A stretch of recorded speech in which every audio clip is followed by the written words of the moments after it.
अस्सलामुअलैकुम वरहमतुल्लाहि वबरकातुहु। अशहदु अल्ला इलाहा इल्लल्लाह वहदहु ला शरीका लहु व नशहदु अन्ना मुहम्मदन अब्दुहु व रसूलुहु। अम्मा बादु फ़अऊज़ु बिल्लाहि मिनश शैतानिर रजीम। बिस्मिल्लाहिर रहमानिर रहीम। अल्हम्दुलिल्लाहि रब्बिल आलमीन अर्रहमानिर रहीम मालिकि यौमिद्दीन। इय्याका नअबुदु व इय्याका नस्तईन। इहदिनस सिरातल मुस्तक़ीम सिरातल लज़ीना अनअमता अलैहिम गैरिल मग़लूबि अलैहिम वलद्दालिन। अपने सभी शिष्यों सहित सभी नए शिष्यों और दुनिया भर के सभी मुसलमानों को शांति का अभिवादन करने के बाद हजरत खलीफतुल्लाह अदायतुल्लाह बिन नसरुल अजीज तशहुद ताऊद सूरा अल फातिहा पढ़ने के बाद और फिर उन्होंने अपना उपदेश दिया। अल्लाह का संकेत भाग 4 कोरोना वायरस कोविड-19 यानी विश्वव्यापी रोग। ईश्वर के दूत के रूप में और इस सदी के ईमान के नवजीवनदाता अल्लाह ने मेरे सत्यवादिता के पक्ष में कई संकेत भेजे। यथार्थ पिछली सदी के जैसे जहां कई संकेत थे, वादा किए गए मसीह हजरत मिर्जा गुलाम अहमद अलैहिस्सलाम के पक्ष में निशानी के रूप में ताउन यानी प्लेग के संकेत के सहित। अपनी पुस्तक आवर टीचिंग्स में हजरत मिर्जा गुलाम अहमद अलैहिस्सलाम लिखते हैं, विपत्ति प्रहार नहीं होता यदि वहां स्वर्ग से निकलने वाला कोई आदेश नहीं है और कोई विपत्ति को हटाया नहीं जा सकता अगर दया स्वर्ग से नहीं उतरती है। कोरोना वायरस महामारी यानी विश्वव्यापी रोग के बारे में यह अल्लाह की ओर से गंभीर चेतावनी है। यह ताड़ना या चेतावनी उनके लिए बनी रहती है जो विरोध करने में दृढ़ रहते हैं, क्योंकि वह प्रचलित पाप द्वारा बहुत चिन्हित हैं। शत्रुता और लोगों की उदासीनता और इस तरह से इंशाअल्लाह कोरोना वायरस को प्रार्थना से मिटा दिया जा सकता है। अल्लाह की कृपा से मंगलवार 24 मार्च 2020 को मुझे सलातुल ज़ोहर के बाद एक रहस्योद्घाटन प्राप्त हुआ और मैं मुसल्ला पर बैठा और इस घातक वायरस के विषय में मैंने बहुत दुआएं की। मुझे निम्नलिखित रहस्योद्घाटन प्राप्त हुए। कोरोना वायरस कोविड-19 महामारी तब तक नहीं जाएगी जब तक कि पाप और उल्लंघन पहले बदली जाएगी। पापों के कारण उज्जवल सूर्य कजला गया है। पृथ्वी ने डराने और चेतावनी देने के लिए इस महामारी या विश्वव्यापी रोग का शुभारंभ किया है। यह रहस्य उद्घाटन है। कोरोना वायरस कोविड-19 महामारी या विश्वव्यापी रोग एक महान संकेत दिखाता है। इसे हल्के में ना लें और ईश्वरीय संकेत की ओर अपनी पीठ ना मोड़ें। हाँ, आपको अधिकारियों के निर्देशों को सुनना और मानना होगा और बहुत सारी सावधानी बरतनी होगी ताकि कोरोना वायरस द्वारा दूषित ना हो। लेकिन अल्लाह ने जो फैसला किया है उसे कोई भी उस फरमान को पलट नहीं सकता। यह ईश्वर है जो सर्वशक्तिमान है। वह कोई प्राणी नहीं है जिसके पास वे क्या चाहते हैं करने की शक्ति हो। इसलिए आपको दवा या अन्य निवारक का उपयोग करने की मनाही नहीं है, अर्थात इस्लाम द्वारा प्रोत्साहित किए गए उपाय, कुरान और सुन्नत। लेकिन आप इन पर पूरी तरह से निर्भर होने से प्रतिबंधित हैं, क्योंकि अंततः जो प्रकट होगा यह ईश्वर की इच्छा है। यदि कोई ऐसा कर सकता है तो उसे परमेश्वर पर विश्वास करने दें, क्योंकि ईश्वर पर विश्वास करना असंदिग्ध आश्वासन है। सिर्फ आस्था ही नहीं बल्कि ईमानदारी भी, सच्ची श्रद्धा। दुनिया भर के कई देशों में संपूर्ण लॉकडाउन है। कार्यालय, स्कूल अर्थात प्राथमिक, माध्यमिक, विश्वविद्यालय, व्यावसायिक संस्थान आदि, दुकानें, बाजार और सुपरमार्केट आदि बंद हैं, सिवाय सख्त शर्तों के तहत अप्रैल 2, 2020 से विशेष रूप से मॉरिशस में, और सभी को घर पर रहना है ताकि हमारे साथी मनुष्यों, हम जैसे लोगों के साथ संपर्क ना हो। यदि व्यक्ति संक्रमित हैं तो अन्य प्राणियों के साथ संपर्क करने में सावधान रहें, तो आप भी संक्रमित हो सकते हैं। इसलिए बजाय इसके अपने निर्मित की ओर मुड़ें।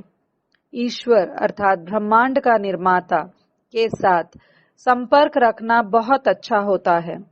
घातक वायरस आप पर हमला नहीं कर सकता जब आप ब्रह्मांड के निर्माता के संपर्क में हैं।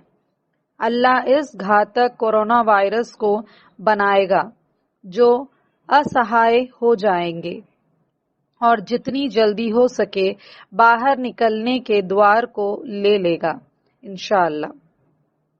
हालांकि इंसान कोविड-19 महामारी या विश्वव्यापी रोग को जबरदस्ती और बलपूर्वक गायब नहीं कर सकता और उसके पास ऐसे दुश्मन को बाहर निकालने की शक्ति नहीं है। हालांकि अल्लाह सर्वशक्तिमान ने मुझे इस दिव्य संदेश को पूरी मानवता तक पहुंचाने के लिए प्रकट किया है। यह वो है जो अल्लाह ने मुझे बताया है। अल्लाह कहता है, इस शत्रु के कारण मेरे सामने शोक प्रकट करना और रोना, क्योंकि इसका पीछा करना केवल मेरी पूर्ण शक्ति द्वारा संभव है। ऐसा मेरा नियम है, हे मेरे सेवक। यद्यपि आप इसके या उसके शत्रुता के सामने असहाय हैं, फिर भी प्रयास करें और इसके निबंधन में नहीं आते। हमेशा इसके साथ युद्ध में रहें और जितना हो सके अपनी शत्रुता के खिलाफ लड़ो और मुझसे खुद की मदद के लिए आरजू मिन्नत करना, अल्लाह से दुआओं और विनम्रता के साथ। जब आप अपनी आत्मा के भीतर से मेरी सहायता मांगते हैं और सच्चे दिल से मैं अपनी शक्ति तुम्हारे हाथों में भेजता हूँ और मैं तुम्हारे हाथों को मजबूत बनाता हूँ और इसके खिलाफ दबंग होना, ताकि आप इस दुश्मन के सिर को मेरी ताकत और ईमानदारी की तलवार से काट सकें। तो सच में यह आप नहीं हैं जो इसे मार रहे हैं, यह मैं ही हूँ जो इसे मार रहा हूँ। आप कह सकते हैं, हे मेरे प्रभु, ऐसा करने वाला मैं नहीं था। मैं कहाँ से इस ताकत और शक्ति को ऐसे दुश्मन का सामना करने के लिए निकाल पाऊंगा जब मैं इतना कमजोर और एक तिनके से भी अधिक अपंग हूँ। मैं इस तरह के पहाड़ को कैसे उखाड़ सकता हूँ? कंकड़ की तरह कुचल देना और इसे धूल और पृथ्वी की तरह हवा में फेंक देना। अल्लाह जो सर्वश्रेष्ठ है कहता है, जब मेरी शक्ति एक तिनके पहाड़ों से जुड़ती है, यह एक परमाणु से कम हो जाते हैं। लेकिन जब तुमने इस लाचारी और कमजोरी में तुमने मुझे अपनी वफादारी दिखाई और मुझ पर भरोसा करते हुए तुमने इस तरह के एक दुश्मन का सामना किया है और मुझे माना कि मैं मौजूद हूँ, देखने वाला हूँ और शासन करने वाला हूँ, यही कारण है कि मैंने आपकी कमजोरी को ताकत में बदल दिया। मैं तुमसे सब कुछ स्वीकार करता हूँ और मैं तुम्हारा आभारी हूँ, लेकिन सच में यह मैं ही था जिसने सब कुछ किया। अतः मैं अपने सेवकों को शक्ति देता हूँ और मैं उनका मार्गदर्शन करता हूँ ताकि वे दुश्मन को बाहर निकालकर मेरे उपहार और मेरे मार्गदर्शन को धन्यवाद करेंगे और मैं उनसे इसे स्वीकार करता हूँ। मैं उनके प्रति आभारी हूँ और यह उनके लिए है कि मैं इसकी विशेषता हूँ।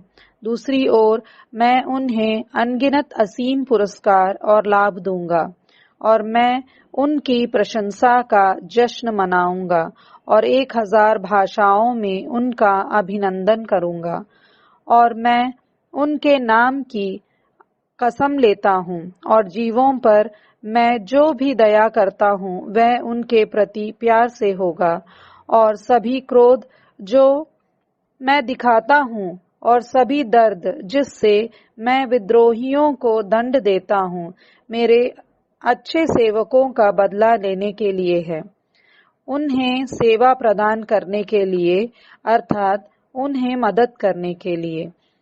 मेरे लिए सेवा प्रदान करना है अर्थात मेरी मदद करने के लिए। जिसने भी उन्हें देखा उसने मुझे देखा है और जो कोई उन पर हमला करता है वह मुझ पर हमला करते हैं।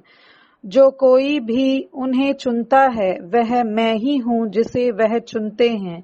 उनके लिए उनसे दोस्ती दरअसल मुझसे दोस्ती है, उनके प्रति शत्रुता दरअसल मेरे प्रति है। जिस किसी ने भी उन्हें देखा दरअसल उसने मुझे देखा है। जिसने भी तुम पर हमला किया है उसने दरअसल मुझ पर हमला किया है और मैं माफ करता हूँ और केवल उन्हें संतुष्ट रखने के लिए उन पर दया करता हूँ और उन्हें संतुष्टि देता हूँ। और जिस किसी को मैं दोजक के मेरे प्रकोप और जिस किसी को मैं गवाही देने के लिए दर्द उत्पन्न करता हूँ, इसका कारण दर्द और कष्ट है जो उनके कारण मेरे सेवकों को भुगतना पड़ा, क्योंकि मैं अल्लाह हूँ। मैं बिना विपरीत और बिना समकक्ष हूँ। मैंने सेवकों को बनाया और उन्हें अनुमति दी कि वे मेरे पास आएं, ताकि वे मेरे अस्तित्व का दर्पण बन जाएं।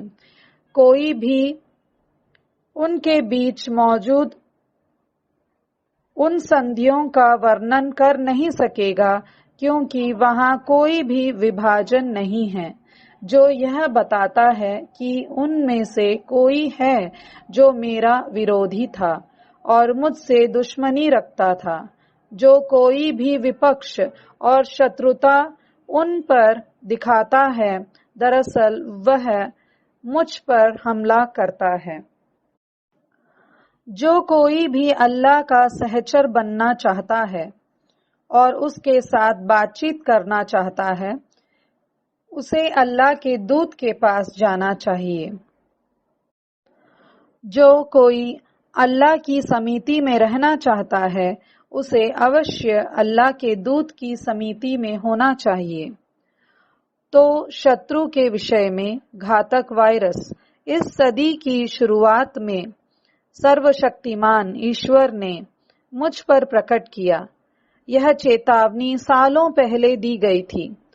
इससे पहले कि चिकित्सा विज्ञान देशों में अपनी उपस्थिति की भविष्यवाणी करने में सक्षम था।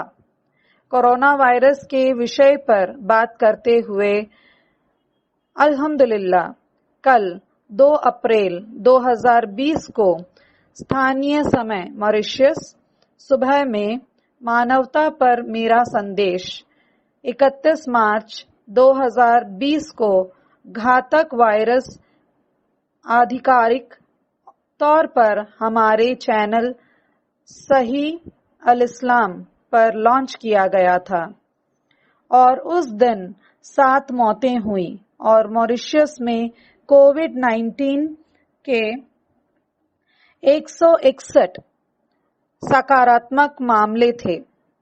यह आश्चर्य की बात है कि इन आंकड़ों ने मेरी जन्म तिथि बनाई अर्थात 7 जनवरी 61।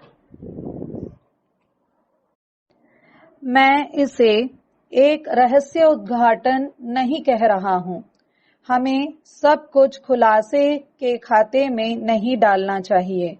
जब यह एक रहस्य उद्घाटन नहीं है तो मैं यह नहीं कहूंगा कि यह एक रहस्य उद्घाटन है। तो यह सब अपने विचार के लिए भोजन है। शाम को सकारात्मक मामलों की संख्या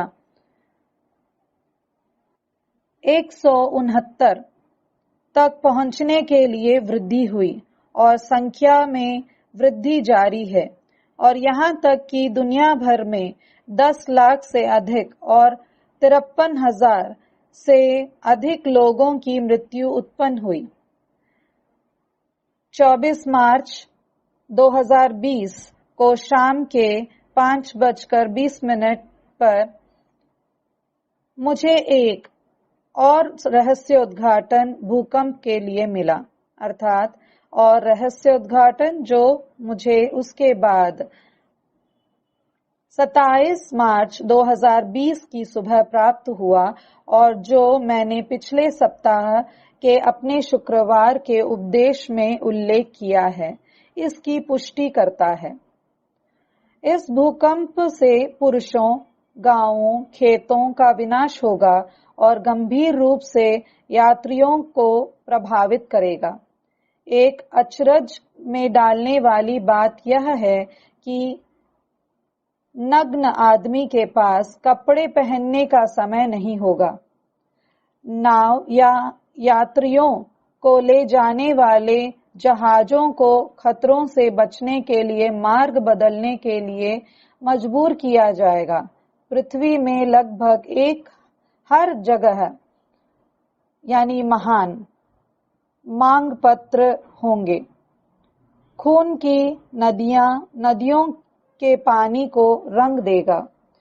पूरी दुनिया को कोरोना वायरस कोविड-19 की तरह ही ढंक दिया जाएगा।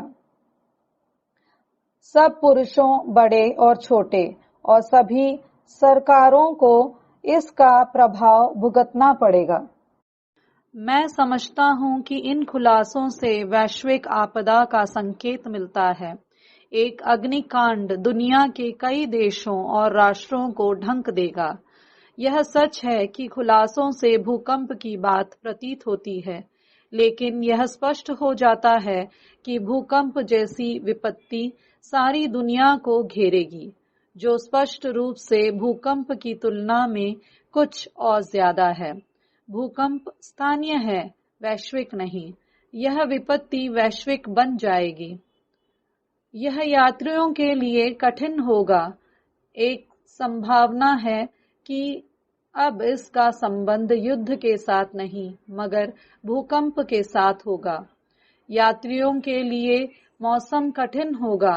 साधारण समुद्र और भूमि मार्ग खतरनाक होंगे।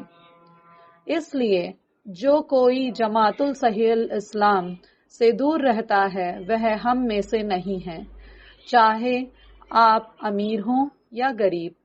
याद रखें, हम कुछ भी हमारे साथ नहीं ले जाते हैं। जब हम इस दुनिया को छोड़ देते हैं, इसके बाद के लिए भी हम सभी केवल अपना विश्वास और अच्छे कर्म ले जाते हैं। परमात्मा की पुकार सुनो, अतः कि तुम परमात्मा द्वारा स्वीकार किए जा सकते हो। 29 मार्च 2020 को जब मैं मेरे कार्यालय यानी दीन के काम की जगह में काम कर रहा था, तब लगभग शाम के 5:12 पर मेरे होठों पर कुछ मंजू यानी खूबसूरत, ब्यूटीफुल शब्द आए। पहले मुझे गर्मी महसूस हुई और मुझे नहीं पता था कि मेरे साथ क्या हो रहा था। मैंने पंखे को चालू किया और कुछ मिनटों के बाद ये सारे शब्द मानो बारिश की तरह मेरे ऊपर बरस रही हों। अल्हम्दुलिल्लाह। खुलासे यानी इल्हाम। कृतघ्न, पापी, गैर जिम्मेदार, लापरवाह होने पर अगर हमें कठोर सजा मिलेगी, प्रकृति या अल्लाह के द्वारा कष्ट मिलेगा, तो अब हम कोई शिकायत नहीं कर सकते हैं या बेखबर रहने के किसी भी मुद्दे को नहीं उठा सकते हैं। कृपया ध्यान दें कि हमने प्रकृति शब्द का उपयोग उन लोगों के लिए किया है जो अल्लाह में विश्वास नहीं करते हैं। जो लोग आस्तिक हैं, उन्हें यह याद रखना चाहिए कि सब कुछ जो सभी ब्रह्मांड में होता है, वह ईश्वर की आज्ञा और अनुमति के तहत होता है। हम बहुत निजी कारण से सिनाई और हीरा गए थे और इस तरह की गंभीर खबर सामने आएगी, यह हमें नहीं पता था। परमेश्वर के एक ईमानदार सेवक के रूप में यह हमारा कर्तव्य था कि हम इस संदेश को बहुत गहराई से बताएं, इसलिए हमने सूचित किया।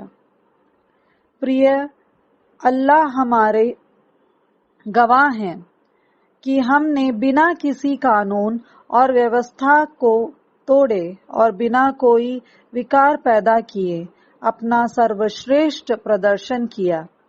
लेकिन हम अभी भी प्रार्थना करते हैं और अपने प्यारे अल्लाह से विनम्रता पूर्वक अनुरोध करते हैं कि हमें यानी सभी मानव जाति सजा से बचाओ और हमें अच्छा बनने का मौका दो और मानव जाति के लिए सर्वश्रेष्ठ बनाओ।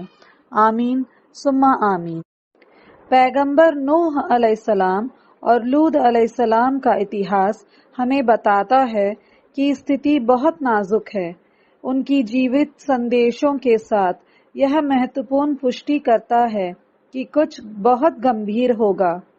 इससे बचने के लिए हमें कुछ अद्भुत और चमत्कारी काम करना होगा और इसके अंतर्गत सुरक्षा में आने के लिए उल्टी गिनती करनी होगी। होने वाली सभी चीजें समयबद्ध और योजना के समान और कार्यक्रमबद्ध की जाती हैं। प्रौद्योगिकी का विज्ञान के अनुसार यह अधिक समझने योग्य है, लेकिन केवल हमारी आशा के साथ और कार्रवाई और सकारात्मकता और प्रार्थना की योजना के साथ सब कुछ बदला जा सकता है या आध्यात्मिक दुनिया अर्थात स्वर्ग से देरी से की जा सकती है। अल्लाह ने इस विनम्र सेवक अर्थात उसके खलीफतुल्लाह को पृथ्वी पर शांति से सभी के लिए प्यार के साथ, किसी के लिए नफरत नहीं, को स्थापित करने के लिए और काम करने के लिए भेजा है।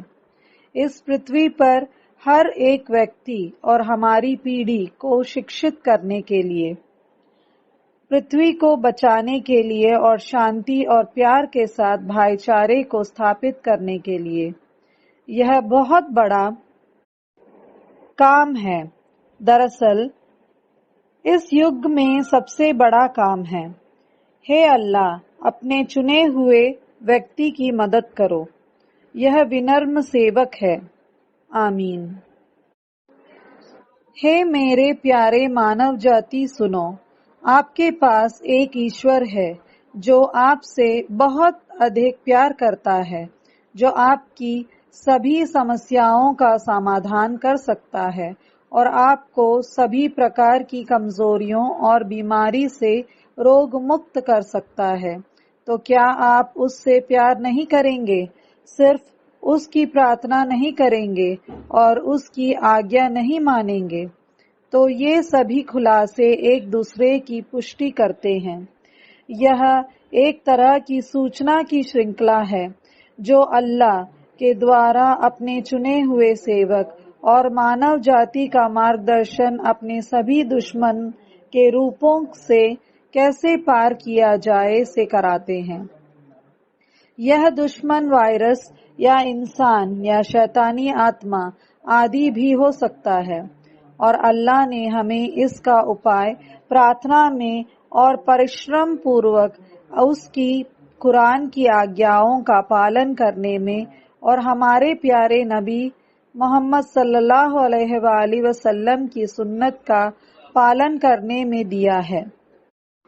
अल्लाह की शक्तिशाली मदद के बिना हम असहाय हैं, लेकिन उसकी मदद और सांत्वना से हम आध्यात्मिक रूप से मजबूत हो सकते हैं और कुरान और सुन्नत में अल्लाह द्वारा समर्थित किए गए निवारक उपायों को लागू करते हैं और हमारे तत्संबंधी देशों के अच्छे नागरिक बनकर और हम इन कानूनों और नियमों का सम्मान करते हैं हमारे अपने अच्छे के लिए। इसलिए अल्लाह और हमारी प्रार्थनाओं पर भरोसा करके और आदर्श मुसलमान और नागरिक बनकर हम जहां भी रहेंगे इस्लाम के मूल्य और प्रतिष्ठा को बढ़ाएंगे। स्वच्छता, भविष्य के उपचार और यहाँ तक कि पर्दा पहनने के विषय पर अविश्वासियों को इस्लाम के गुणों को स्वीकार करने के लिए मजबूर किया जाएगा। उन्होंने एक बार पर्दा पहनने पर आलोचना की और यहाँ तक कि इस पर प्रतिबंध लगा दिया और अब दुनिया अचानक खुद को मास्क पहनने और खुद को शारीरिक रूप से सुरक्षा की अत्यधिक आवश्यकता में पाता है, जो पर्दा पहनने के बराबर है, पूर्ण रूप से, अर्थात जो नाक और मुंह को भी ढक दे, और बड़ी पोशाक यानी महिलाओं के लिए। क्या विडंबना है और क्या उदासी है, पूर्व से पिछला श्रेष्ठ है। मैं प्रार्थना करता हूँ कि मानवता अपने लंबे कर्मण्यता से जाग उठे और एक अल्लाह की रस्सी को पकड़ने के लिए बुरे आचरण को छोड़ दें, उसके कोई साथी बनाए बिना।